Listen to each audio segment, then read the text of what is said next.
요한복음 2장 13절에서 16절 하나님의 성전이다라는 제목으로 같이 은혜 받는 시간 갖습니다.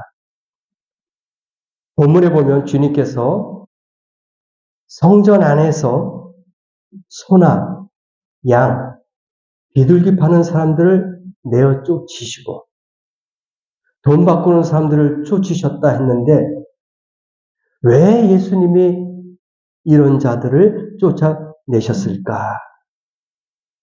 오늘 본문을 통해서 몇 가지로 교훈을 삼고자 합니다. 첫째가 하나님의 성전은 기도하는 집이기 때문입니다. 누가복음 15장 45절, 46절의 말씀을 보시면은요, 이런 말씀을 또 하고 있어요. 성전에 들어가사 장사하는 자들을 내쫓으시며 그들에게 이르시되 기록된 바 내 집은 기도하는 집이 되리라 하였거늘 너희는 강도의 소굴을 만들었도다 하시니라. 예수님께서 화가 났어요. 내 집은 기도하는 집인데 너희가 강도의 소굴로 만들었다. 그러니까 여기서 가축을 팔고 매매를 했어요. 돈 바꾸는 고리대금업을 했단 말입니다. 이게 예수님께서는 화가 났던 거예요. 기도하는 집을 너희들이 이러한 악한 것으로 만들었다. 그렇게 이야기한 거예요. 하나님의 성전은 만인이 기도하는 집인 줄 믿습니다. 예수께서는 이런 기도의 집이 장사치들이 소굴이 된 것을 원통히 하시고 화를 내시며 강도의 굴홀로 만들었다 하시며 이들을 쫓아냈어요. 얼마나 화가 났으면 그들을 쫓아냈겠습니까? 장사는 시장에서 하는 것이 맞는데 어떻게 교회 내에서 장사를 하느냐 그렇게 하는 거예요. 물론 당시의 제사장들을 보면은요, 종교의 지도자를 보면은요, 교묘히 돈을 뜯어냅니다. 오늘 본문에 뭐라고 나옵니까? 유대인의 유월절이 가까운지라 예수께서 예루살렘으로 올라가시더니 그러니까 유월절을 지키기 위해서 전국에 있는 이 성도들이 모이게 되는 거예요. 그러면은 그 예루살렘 유월절을 지키기 위해서 예루살렘을 모이는데 저 먼 지방에서 예물을 갖고 와야 돼요. 소나 양이나 뭐 닭이나 뭐 염소나 이런 것을 가지고 올라와야 되는데 그게 만만치가 않아요. 자기 몸 하나 움직이는 것도 힘든데 이스라엘 나라가 좋은 그런 사계절이 있는 그런 아름다운 나라가 아니잖아요. 무덥잖아요. 덥잖아요. 그래서 그 가축을 데리고 오기가 너무 힘든 거야. 그리고 또 그 지역의 이 환율이 틀려요. 그래서 가축이나 양은 거기 가서 살지. 거기서 사지. 그러니까 자기 집에 있는 양이나 뭐 염소나 소나 가축은 놔두고 그 성전 안에서 그것을 이용하면서 판매하는 장사치들이 있다 이거예요. 그러면 거기서 양을 사고 거기서 소를 사고 염소를 사서 제물로 바치는 거예요. 쉽잖아요. 근데 그것만 하면 좋은데 거기에다가 고리대금식으로 이윤을 맞춰가지고 장사치 하는 거예요. 또 주님 앞에 드릴 제물, 돈도 있어요. 헌금도 있습니다. 그러면 거기서 또 바꾸는 거예요. 그럼 거기서 또 이익을, 차액을 남겨먹고 거기서 또 소득을 얻고. 그러니까 그 6월절을 지키기 위해서 모인 사람들만 다 오면은 그때마다 장이 쓰는 거야. 그러니까 성전 바깥에서 해야 되는데 외부에서 해야 되는데 성전 안에서 그 일을 한단 말이에요. 이 현대에도 마찬가지예요. 교회 내에서 이러한 문제들이 있다는 얘기입니다. 예수님이 화낼 일이 아니겠습니까? 기도하기 위해서 모였는데, 예배드리기 위해서 모였는데 여기서 장사를 하고 있어? 물건을 팔고 있어? 그 누구든지 화 안 낼 사람이 없단 말입니다. 그래서 이런 절기 행사가 있을 때마다 이러한 일들을 못된 짓을, 잘못된 짓을 하고 있었다는 거예요. 그래서 예수님께서 화가 난 거예요. 너희들 욕심 부리지 말아라. 장사하지 말아라. 기도하는 집인데 어떻게 이렇게 나쁜 강도의 속을 만드느냐. 강도가 뭐예요? 강도는 빼앗는 거예요. 그렇죠? 자기보다 약한 사람의 것을 강탈하는 거예요. 그게 강도입니다. 그게 여기서도 고리대공하고 물건을 사면서도 빼앗는 식이에요. 이익을 많이 남기는 거야. 그 약점을 이용해가지고 어차피 네가 여기서 재물을 바칠 거 아니냐. 희생 재물을 바칠 건데 살 거 아니냐. 그러니까 터무니없는 이익을 남기는 거예요. 이게 강도라는 얘기예요. 빼앗는 거예요. 그래서 강도의 소굴을 만들었다. 그런 뜻이 아니겠냐 이거예요. 사무엘상 보니까요. 한나가 나와요. 사무엘상 1장에 보니까 7절에 한나가 매년 어디로 올라가느냐? 여호와의 집에 올라가요. 여호와의 집이 뭡니까? 성전 아닙니까? 한나가 매년 사무엘상 1장 7절에 여호와 집에 올라갈 때 왜 올라갔을까요? 자식이 없어요. 한나는 자식이 없는 마음이 슬픈 여자야. 외로운 거예요. 지금은 시대가 많이 변해서 그렇지 않았지만 과거 보세요. 여자가 자녀가 없으면은 소방 맞는다 해가지고 쫓겨났어요. 그리고 첩을 들여가지고 대를 잃는다 해가지고 자식을 낳게 됐습니다. 과거에 그렇게 했어요. 근데 지금은 이제 시대가 변하니까 그런 일이 없어졌잖아요. 근데 이 한나는 자식이 없는 마음이 슬픈 여자야. 그래서 매년 하나님의 집, 여호와의 집을 올라가서 기도하러 응답받기 위해서 하나님께 기도하는 것이 바로 하나님의 집인 줄 믿습니다. 응답받기 위해서 간 것이 바로 예배당인 줄 믿습니다. 하나님께 간구하는 것, 응답받기 위해서 하나님 앞에 기도했던 것이 바로 성전의 기도인 줄 믿습니다. 그래서 한나는 성전에 올라서 통곡하고 기도하고 서원했어요. 하나님, 나에게 이런 자녀를 주면은 어떻게 하겠습니까? 한나의 아들이 누굽니까? 사무엘이에요. 사무엘상 1장 17절에도 엘리가 있어요. 엘리는 제사장입니다. 제사장이 이야기해요. 한나에게 평안히 가라. 그가 슬픈 여잔데 늘 마음에 짐이 있었어요. 무거웠어요. 근데 이제는 엘리 제사장이 이야기합니다. 평안히 가라. 이스라엘의 하나님이 내가 기도하여 구한 것을 허락하시기를 원하노라. 오늘 이 아침에 한나와 같이 성전에서 기도하면 하나님이 응답하실 줄 믿습니다. 한나와 같이 위로받을 줄 믿습니다. 바로 기도하는 것이 교회라는 거예요. 바로 교회에서 기도하면 이런 역사가 나타난다는 거예요. 네? 한나는 장사한 게 아니잖아요.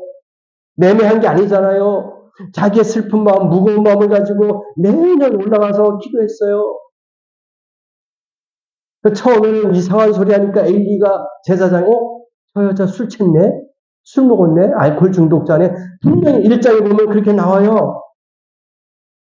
엘리가 제사장이 오해하고 있었던 거예요.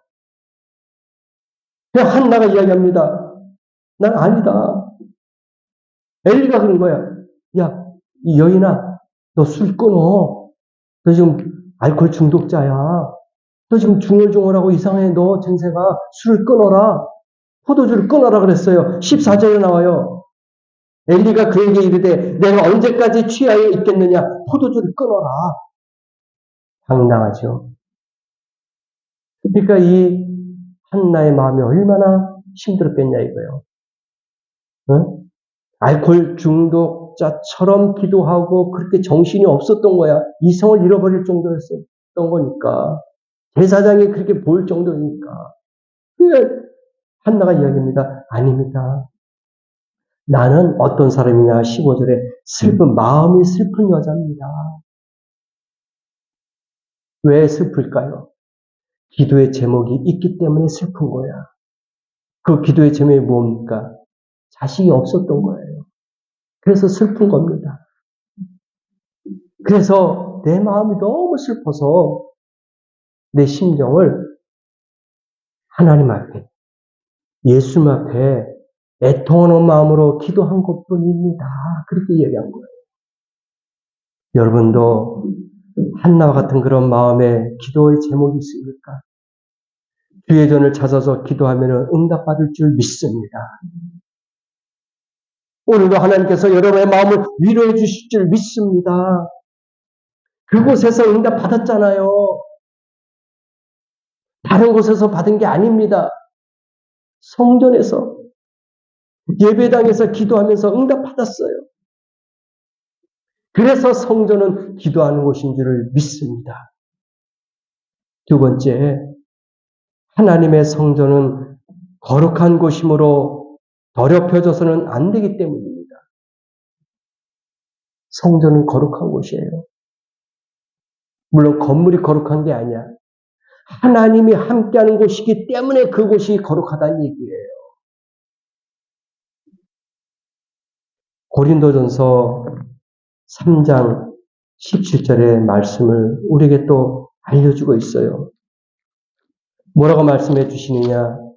고린도전서 3장 17절에 우리에게 이야기해 주시는데 누구든지 하나님의 성전을 더럽히면 하나님이 그 사람을 멸하시리라. 하나님의 성전은 거룩하니 너희도 그러하리라. 믿습니까? 하나님의 성전은 거룩해야 돼요. 더러워지면 안 됩니다. 분명히 고린도전서 3장 17절 말씀하셨습니다. 하나님의 성전은 거룩한 곳이다. 그러니 너희도 그렇게 할 것이다. 선지자 이사야가 성전에서 기도하다가 하나님의 성전 보좌에 앉으신 주를 뵙는 이상을 체험했어요. 그 내용이 이사야서 6장 1절에서 8절까지 나옵니다. 거룩한 성전에서 기도하다가 유월을 봤어요. 이사야가. 그럴 때 그가 이야기합니다. 나는 망하게 되었도다. 하면서 탄식할 때 죄사함을 받고 하나님의 소명을 갖게 된 거예요. 교회에서 기도하다가 하나님의 한 음성을 듣고 하나님을 보고 야 나는 이제 큰일 났다. 망했다. 왜? 자기가 부족한 게 있으니까. 잘못한 게 있으니까. 너무 연약하니까. 그럴 때 다시 회복시켜주고 하나님의 소명을 받게 된 것입니다. 무슨 말입니까? 이렇듯 거룩한 성전을 어떻게 썩어질 세상 것들로 채울 것이냐 이거예요. 교회는 회복하는 곳이에요. 위로받는 곳입니다. 응답받는 곳입니다. 그런데 이런 곳을 거룩하게 하지 못할 망정 강도의 소굴로 만들어버렸어요.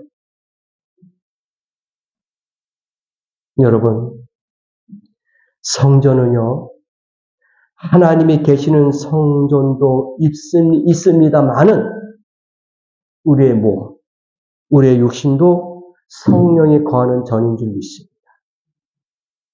하나님은 거룩한 영이에요. 그래서 성령이라고 합니다. 우리 몸은 하나님의 성전이에요. 믿습니까? 우리 몸을 거룩하게 됩니다. 더럽게 하면 안 돼요.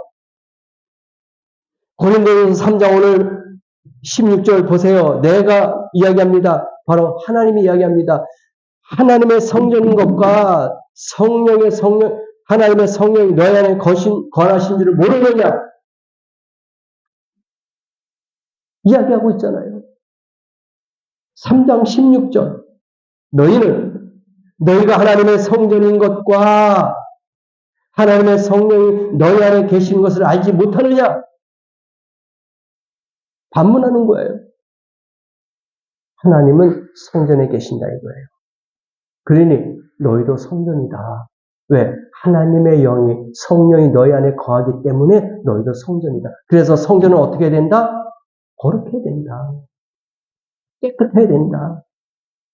그래서 저와 여러분도 늘 우리의 육신을 성결하게 지켜야 될 줄 믿습니다.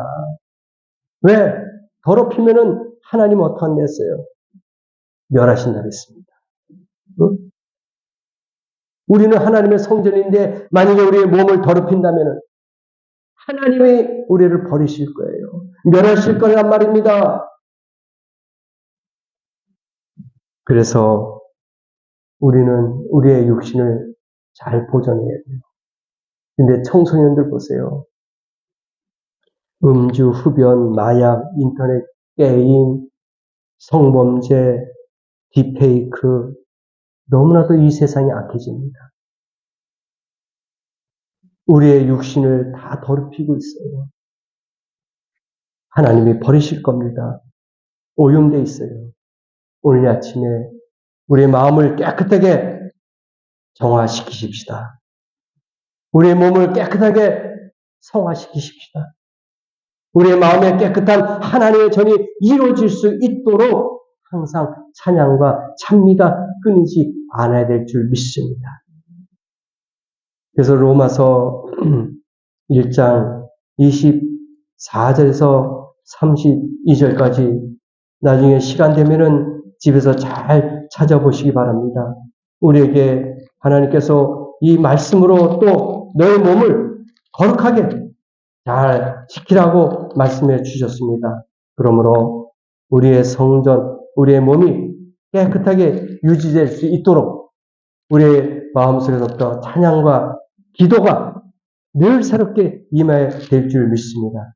나중에 시간 내셔서 로마서 1장 24절에서 또 32절 말씀을 잘 읽어보세요. 그럴 때 하나님께서 우리에게 우리의 몸을 어떻게 또 지켜야 되는지 잘 말씀해 주고 있습니다. 왜냐하면 우리의 몸은 다 악한 것뿐이다 이거예요. 불의, 추악, 탐욕, 악의가 가득한 자, 시기, 질투, 분쟁, 사기, 악독이 가득한 자여, 수군거리는 자여, 비방하는 자여 다 있습니다. 여기서부터 우리가 깨끗함을 받을 사람이 과연 몇 명이나 있겠냐 이거예요. 지켜야 됩니다. 마지막으로 세 번째, 하나님의 성전은 신령과 진정으로 예배드리는 곳인 줄 믿습니다. 신령과 진정으로 예배드려야 돼요. 요한복음 4장 23절에도 나와요. 아버지께 참으로 예배하는 자들은 뭐라고 나옵니까? 신령과 진정으로 예배할 것이다. 그렇게 나와 있습니다. 이렇게 예배하는 자를 하나님이 찾으신다 이거예요. 오늘도 찾고 있습니다. 얼마나 없으면은, 얼마나 부족하면은 예수님께서 요한복음 1장 23절에 말씀하십니까? 아버지께서는 자기에게 이렇게 예배하는 자를 찾으십니다. 하나님은 영이시니 신령과 진정으로 예배할지니라. 요한복음 4장 23절, 24절 말씀하셨어요. 하나님의 성전은 신령과 진정으로 예배드리는 것입니다. 찬미와 찬양이 끊이지 말아야 할 것인 줄 믿습니다. 하나님의 성전에서는 예배 드리는 것 외에는 사용되어서는 안 됩니다. 근데 간혹가다 큰 교회들 인터넷상으로 한번 보면은 참 마음이 아파요. 대형 교회들 보세요. 지역 노인들 잔치한다. 또 초청잔치한다. 해가지고 연예인들 불러놓고 노래 부르고 또 아이들처럼 젊은 애들 세워가지고 막 거기서 춤추게 만들고, 거기서 북치고 장구치고 각설이 타령하고 안타까워요. 그래서 부흥되고 숫자가 늘어나면은 그게 하나님이 원하시는 예배일까요? 그것이 하나님이 원하시는 성전일까요? 아닙니다. 성전은 거룩해야 돼요. 깨끗해야 돼요. 흠이 없어야 됩니다. 숫자 늘린다고 세상적인 방법을 사용하면 안 됩니다. 하나님이 원하시는 예배는 신령과 진정한 예배예요. 잘못 착각하고 있어요, 지금. 성도들도 너무 거기에 빠져 있단 말입니다. 어떻게든지 교회 숫자만 늘리고 교회가 커지는 것만 바라봤지 하나님이 원하시는 예배, 신령과 진정으로 드리는 예배는 없다 이거예요. 이게 현실이에요. 이 시간도 예수님이 눈물 흘리실 거예요. 그리고 쫓아내실 겁니다. 내 집은 만민이 기도하는 집인데 너희가 강도의 소굴로 만들었다 하면서 내쫓으실 겁니다. 오늘 이 시간에 이곳에 예수님이 함께하기를 원합니다. 구약 성막 아시죠? 구약 성막에는 제사장이 들어가요. 대제사장 외에 들어가면 큰일 납니다. 죽어요. 그 자리에서 즉사합니다. 그 제사장이 1년에 한 번씩 들어갑니다. 백성들의 죄를 용서한 덮기 위해서 사함받게서 들어갑니다. 1년에 한 번씩 들어가요. 구약의 그 성막은 신약의 모형이에요. 무슨 말인지 아시죠? 그 성막은 앞으로 나타날 신약 시대의 교회의 모습이라는 얘기예요. 똑같이 된다는 거예요. 구약의 그 성막이 신약의 교회로 똑같이 만들어질 것이다. 쉽게 이야기한다면은 우리가 아파트를 새로 짓는다 하면은 모델하우스를 지어요. 그러면 그 아파트 모델하우스 보면은 우리가 앞으로 아파트를 지을 건데 이러한 모습으로 지을 겁니다 하고 먼저 청약을 받지요. 똑같이 만들어냅니다. 이게 모델하우스잖아요. 그래서 구약의 모형, 성막이 신약에 와서는 교회예요. 그러면은 그 성막에 제사장 외에 들어갈 수 없는데 거기서 유대인들이 들어가서 북치고 장구치고 놀았을까요? 양과 소와 가축을 비둘기를 팔고 돈 거래를 하면서 장사했을까요? 절대로 안 했습니다. 할 수도 없었어요. 그럼 죽었어요. 그 구약의 성막의 모형이 신약에 왔는데 똑같이 해야 되잖아요. 거룩하게 해야 되잖아요. 우리는 다 왕같은 제사장인 줄 믿습니다. 그래서 우리도 개개인이 가서 예배 드리는 거예요. 그래서 지금 신약교에서는 다 구약의 모형의 성막이 신약으로 옮겼으니까 우리는 왕같은 제사장이니까 다 들어가서 같이 개개인의 예배 드릴 수 있잖아요. 이건 특권이에요. 하나님 우리에게 주신 은혜입니다. 그런데 거기서 장사를 한다? 매매를 한다? 안 됩니다. 깨끗하게 해야 돼요. 사도행전 2장 46절, 47절. 이건 신약교회예요. 초대교회입니다. 날마다 마음을 같이하여 성전에 모이기를 힘쓰고 주께서 구원받은 사람을 날마다 더하십니다. 교회 모였어요. 모여서 뭐 했습니까? 기도했잖아요. 나가야 다락방에서 기도했잖아요. 성전에 모여서 기도했잖아요. 교회는 이러한 곳입니다. 기도하는 곳이에요. 이같이 하나님의 성전이란 거룩하신 하나님의 집인 줄 믿습니다. 하나님의 집에서 기도가 있어야 합니다. 거룩하기 때문에 더럽혀져서는 안 돼요. 하나님이 떠날 겁니다. 하나님은 우리를 버릴 거예요. 우리를 멸하신다 그랬습니다. 이곳에서 참된 예배를 드려야 될 줄 믿습니다. 그래서 교회에 들어오시면 늘 기도하는 마음으로 들어오세요. 찬양하는 마음으로 들어오세요. 하나님께 영광 올려드리기 위한 그런 마음을 갖고 들어오세요. 그래야지 복받을 줄 믿습니다. 성경 말씀 고린도전서 3장 17절 말씀 드리고 마칩니다. 누구든지 하나님의 성전을 더럽히면 하나님이 그 사람을 멸하시리라. 죽인다는 거예요. 하나님의 성전은 거룩하니 너희도 그러하니라. 우리의 몸을 거룩한 성전으로 늘 성별된 생활을 하는 성도 되기 원합니다. 이 말씀을 가지시고 주님 오실 때까지 내 몸은 거룩한 성전이다. 하나님을 모신 성전이다 생각하시고 늘 성결하게 깨끗하게 보존하면서 하나님의 축복을 많이 받는 그런 귀한 성도가 되시기를 예수님의 이름으로 간절히 축복합니다. 기도하시겠습니다.